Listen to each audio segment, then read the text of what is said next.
শুরুতেই যে খবরের দিকে নজর রাখতেই হচ্ছে পহেলগাঁও হামলা। সেই হামলায় পাক যোগ স্পষ্ট। পাকিস্তানের সঙ্গে কূটনৈতিক সম্পর্ক ছিন্ন করল ভারত। প্রধানমন্ত্রীর বাড়িতে নিরাপত্তা বিষয়ক মন্ত্রিসভার বৈঠক, একাধিক কড়া সিদ্ধান্ত সেই বৈঠক থেকে। পাকিস্তানের সঙ্গে সিন্ধু জল চুক্তি স্থগিত করল ভারত। বন্ধ করে দেওয়া হলো আটারি ওয়াঘা সীমান্ত। পাক নাগরিকদের ভিসা বাতিল। দুদিনের মধ্যে দেশ ছাড়তে হবে পাক নাগরিকদের। পাক প্রতিরক্ষা কূটনীতিকদের দেশ ছাড়ার জন্য 7 দিনের সময়। ভারতও পাকিস্তান হাই কমিশনে নিযুক্ত প্রতিরক্ষা কূটনীতিকদের ফিরিয়ে নিচ্ছে। The Indus Waters Treaty of 1960 will be held in abeyance with immediate effect until Pakistan credibly and irrevocably abjures its support for cross-border terrorism. The integrated checkpost Atari will be closed with immediate effect. Those who have crossed over with valid endorsements may return through that route before 1 May 2025. Pakistani nationals will not be permitted to travel to India under the SAARC visa exemption scheme visas. Any SVAS visas issued in the past to Pakistani nationals are deemed cancelled. Any Pakistani national currently in India under SVAS visa has 48 hours to leave India. The defense, military, naval and air advisors in the Pakistani High Commission in New Delhi are declared persona non grata. They have a week to leave India. India will be withdrawing its own defense, navy and air advisors from the Indian High Commission in Islamabad. 5 support staff of the service advisors will also be withdrawn from both High Commissions. The overall strength of the High Commissions will be brought down to 30 from the present 55 through further reductions to be effected by 1st May 2025. আমাদের সঙ্গে রয়েছেন এই মুহূর্তে আন্তর্জাতিক সম্পর্ক বিশেষজ্ঞ অনিক Chattopadhyay. অনিকবাবু, news 18 বাংলায় আপনাকে স্বাগত। গতকাল মন্ত্রিসভার বৈঠকে একাধিক সিদ্ধান্ত নিয়েছে, কড়া সিদ্ধান্ত নিয়েছে ভারত। যেমন সিন্ধু জল চুক্তি স্থগিত করা হয়েছে, বন্ধ করে দেওয়া হয়েছে আটারি ওয়াঘা সীমান্ত, পাক নাগরিকদের ভিসা বাতিল করা হয়েছে। এরকম একাধিক গুরুত্বপূর্ণ সিদ্ধান্ত নেওয়া হয়েছে গতকালের বৈঠক থেকে। এই বৈঠকের পর কূটনৈতিকভাবে কতটা প্রভাব পড়তে পারে? দেখুন, পাকিস্তান তো দীর্ঘদিন ধরে ভারতে সন্ত্রাসবাদের মদদ দিয়ে আসছে, এটা আমরা সকলেই জানি। ফলে এই যে হামলা হলো, এটা অত্যন্ত বর্বরোচিত। এবং আমি বলবো যে কাশ্মীরে যখন ধীরে ধীরে অর্থনীতিটা একটু ঠিকঠাক হচ্ছিল, তখন এই হামলা হয়েছে। এবং ভারতের তরফ থেকে যে যে পদক্ষেপ নেওয়া হয়েছে, ভারতের বিদেশ মন্ত্রক যে যে পদক্ষেপের কথা ঘোষণা করেছেন, সেগুলো নেওয়া খুব দরকার ছিল, খুব জরুরি ছিল।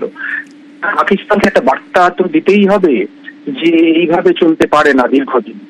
এবং যেটা যে সিন্ধু নদীর যে জল চুক্তি যেটা বাতিল করা হয়েছে, এটা একটা যথেষ্ট কড়া পদক্ষেপ আমি বলবো। কেননা এর ওপরে পাকিস্তানের অনেকটাই অর্থনীতি বলুন, কৃষি, এটা নির্ভরশীল। ফলে পাকিস্তানও কিন্তু কূটনৈতিক ভাবে একটা ধাক্কা খেলো। এবং দুটো দেশের কূটনৈতিক সম্পর্ক, এমনিতেই আমরা জানি যে কূটনৈতিক সম্পর্ক থাকলেও দুটো দেশের সম্পর্ক খুব স্বাভাবিক নয়। ফলে এই ঘটনার পরে দু দেশের সম্পর্কের আরো অবনতি হবে। তবে ভারত যে পদক্ষেপগুলো করেছে, সেগুলো পাকিস্তানকে একটা বার্তা দেওয়ার জন্য খুবই জরুরি, খুবই প্রয়োজন ছিল। ধন্যবাদ।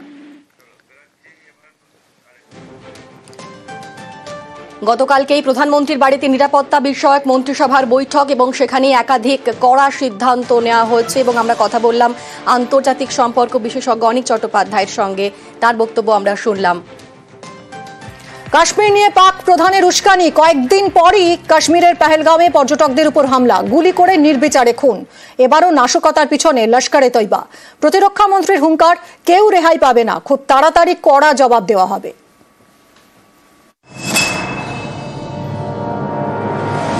ओए था कोई दिसता जहांगीर तो क्या बिहारियां पे था जो दे यार मौत की कश्मीर गए कहां पे आपका बेटा कहां पे?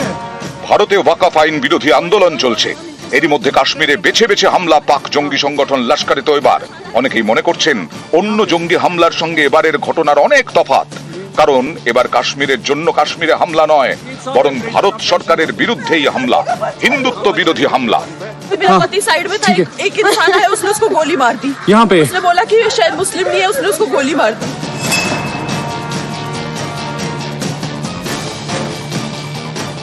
এর আগে 2008-এ মুম্বাই হামলার সময় এভাবে নির্বিচারে সাধারণ মানুষকে গুলি করে মারে জঙ্গিরা।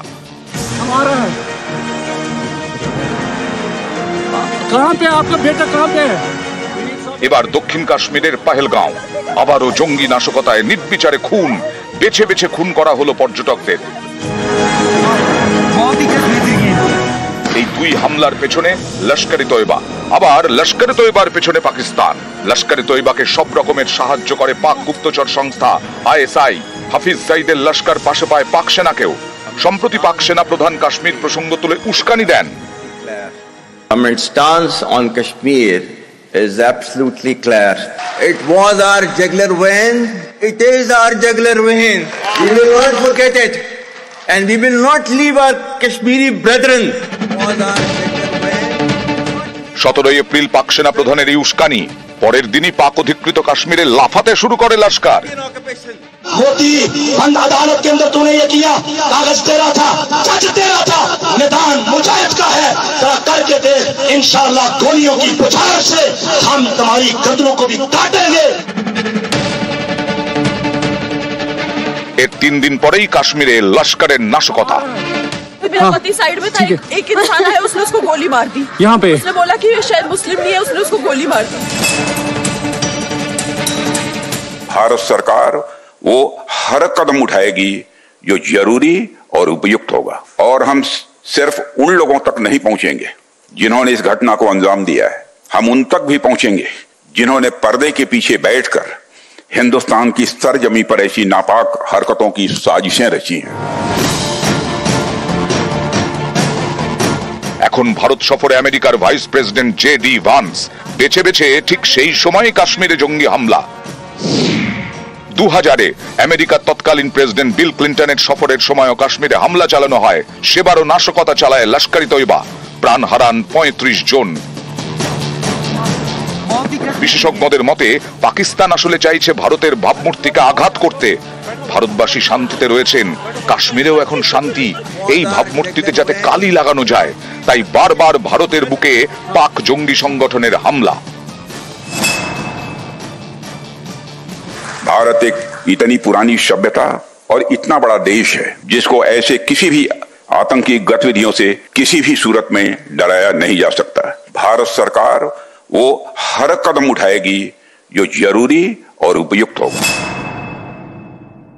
Urge the Home Minister to proscribe Pakistan as a terrorist state and a terrorist organization under our Act and move the International Criminal Court for prosecution.